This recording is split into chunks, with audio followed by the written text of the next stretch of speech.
L'hydrocortisone. Famille de médicaments, glucocorticoïdes. Les indications. Traitement glucocorticoïde de substitution au cours de l'insuffisance rénale. Insuffisance rénale primitive, maladie d'Addison, surrénalectomie. Insuffisance rénale d'origine hypophysaire, syndrome de Sheehan, insuffisance hypophysaire de causes diverses. Hyperplasie congénitale des surrénales avec ou sans syndrome de perte de sel, syndrome de Debré-Fibigé. Posologie. Traitement d'entretien, insuffisance rénale chronique, hyperplasie surrénale. Chez l'adulte, 20 à 40 mg par jour à répartir, matin, midi et 16 heures.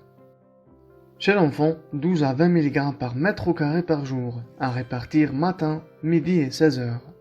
Chez les enfants de moins de 6 ans, les comprimés sont écrasés et mélangés à l'alimentation. Des doses plus élevées sont nécessaires en cas d'infection intercurrente, de fièvre importante, de traumatisme, d'intervention chirurgicale, de maladies graves et de chaleur importante. Dans tous les cas, et en particulier chez l'enfant, la dose minimale efficace doit être recherchée par paliers successifs. L'adaptation de la posologie repose sur des données cliniques, état général, pouls, tension artérielle debout et couché, et éventuellement l'ionogramme. Dans les insuffisances rénales primitives, un traitement minéralocorticoïde doit être associé. Contre-indications. Intolérance au lactose. Les contre-indications habituelles de la corticothérapie générale ne s'appliquent pas à l'utilisation de cette forme dans les indications de la corticothérapie de substitution. Grossesse.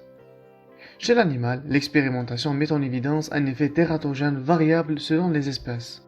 Dans l'espèce humaine, les études épidémiologiques n'ont décelé aucun risque malformatif lié à la prise de corticoïdes péros et notamment de l'hydrocortisone lors du premier trimestre. En conséquence, ce médicament peut être prescrit pendant la grossesse si besoin.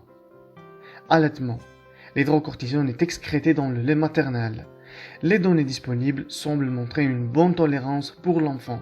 Cependant, le retentissement biologique ou clinique d'un traitement maternel de longue durée n'est pas évalué à ce jour. Effets indésirables possibles. Asthénie, hypotension orthostatique, hyperkaliémie, hypokaliémie, alcalose hypocalémique, rétention hydrosodée, hypertension artérielle.